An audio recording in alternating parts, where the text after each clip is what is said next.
कौन बनेगा नेता। नगर निगम के चुनाव पास आने वाले थे। पूरे कानपुर शहर में टिकट को लेकर मारामारी शुरू थी, लेकिन सबसे ज्यादा चर्चा में वार्ड नंबर 40 की सीट थी। वो इसलिए क्योंकि इस बार वहां की सीट महिला के लिए आरक्षित थी। अब सवाल ये था कि चुनाव लड़ेगा कौन।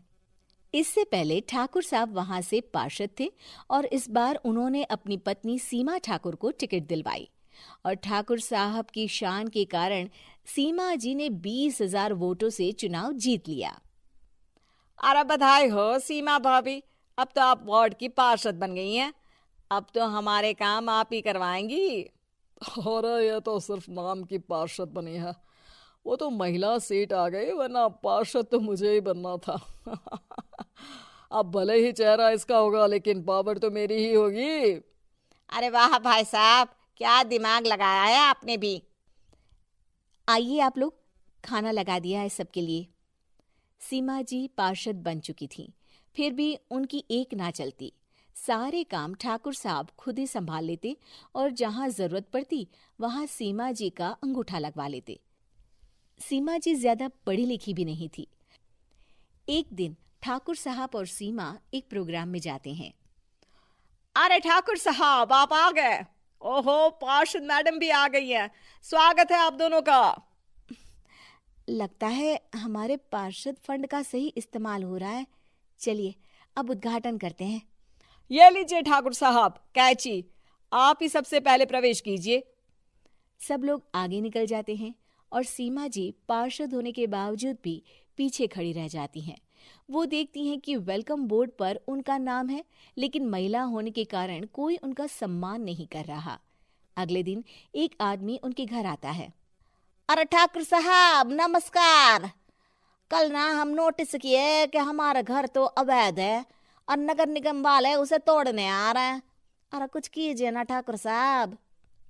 देखो भाई, मैं तो ज्यादा कुछ कर नहीं सकता, पर अगर तुम सबकी जेब गर्म कर दो तो कुछ हो सकता है। कुल मिलाकर 4 लाख लगेंगे।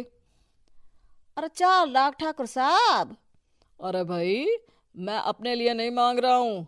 दरोगा है, इंजीनियर बाबू है, बड़े साहब है, सबको देना पड़ता है ना थोड़ा थोड़ा। बोलो है मंजूर? तभी वहां अचानक सीमा जी आ जाती हैं। अरे ये आप क्या कर रहे हैं? पहले इन्हीं लोगों से तो आपने वोट मांगे, अब इनसे ही पैसे ले रहे हो। अरे चुप रहो तुम। तुम्हारा काम है सिर्फ अंगूठा लगाना, तुम वही किया करो। मुझे दूसरे काम तुम मत सिखाओ, समझी? और तुम ना जाओ, अब पैसे लेकर आओ, वरना जेसीबी किसी भी वक्त आती होगी। सब कुछ ऐसे ही चलते रहता है। एक दिन सीमा जी और ठाकुर साहब को एक लोकल मीटिंग में बुलाया जाता है। वहां पर कई और अधिकारी लोग भी मौजूद रहते हैं। अब मैं चाहूंगा कि ठाकुर साहब हमारे बीच 2 शब्द कहें।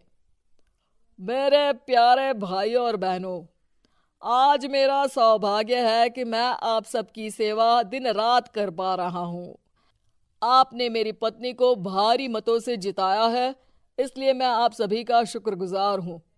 मैं आप सबसे वादा करता हूं कि हमेशा की तरह हमारे वार्ड में किसी को कोई तकलीफ नहीं आने दूंगा। सभी लोग तालियां बजाने लगते हैं। अब मैं माननीय पार्षद मैडम को स्टेज पे बुलाना चाहूंगा। अपने नाम को बुलाया सुनकर सीमा जी एकदम चौंक जाती है। उन्हें बिल्कुल उम्मीद नहीं थी कि इतनी बड़ी जगह उन्हें मंच पर बुलाया जाएगा। जैसे तैसे वो मंच पर चढ़ती हैं।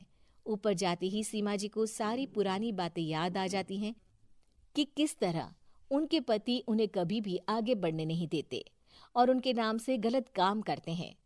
वो बोलने लगती हैं। मैं आपके वार्ड की पार्षद सीमा हूं।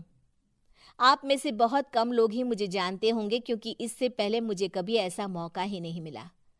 सारे मौके मेरे पार्षद पति यानी आपके ठाकुर साहब ही लेते रहे, लेकिन आज ये मौका मुझे मिला है तो मैं इसे ऐसे ही नहीं जाने दूंगी।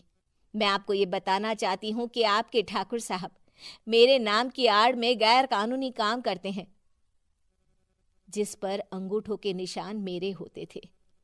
इसीलिए मैं अपनी गलती मानती हूँ और आज अपने पद से इस्तीफा देती हूँ, ताकि आगे से कोई गलत काम ना हो पाए। अब फैसला आप सबके हाथ में है कि आप हमें क्या सजा देना चाहते हैं। सीमा जी की बातें सुनकर ठाकुर साहब के चेहरे का रंग उड़ जाता है और वो शर्म से मुंह नीचा करके वहां से चले जाते हैं और पद से इस्तीफा देकर ही सही सीमा जी अपने आप में आत्मविश्वास महसूस करती हैं।